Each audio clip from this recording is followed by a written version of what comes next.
Now let's go over here to XPro.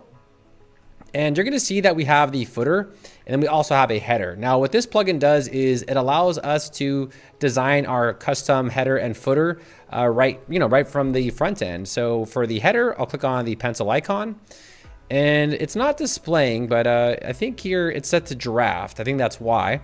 So first let's click on Elementor and let's just see what it built us. Okay, so you can see that it did build the header, right? And we need to publish this. So I'll click on publish. Now, again, this might not happen for you. Sometimes it doesn't apply it. Sometimes it may put it as drafts. It really depends on the AI, but we can see that it is working. We just need to apply it to the website. So we did publish it. Let's go back to our website and let's just refresh the page here and see if this is working. And it's still not working. No problem. We can have Claude fix it for us. Now let's actually see if the footer is working. So over here we have the footer and I also want to click on the pencil icon for the footer and same thing. So we can see display on. I want to put entire websites and then I will click on updates. Okay.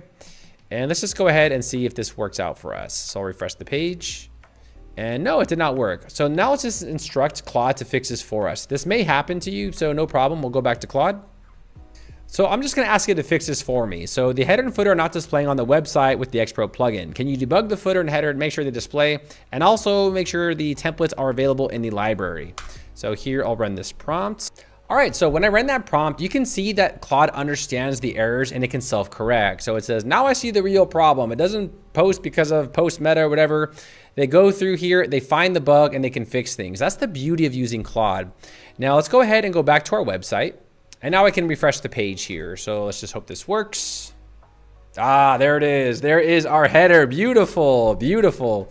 Let's go down here to our footer. All right, our footer as well. We just got to make a quick fix, but no problem.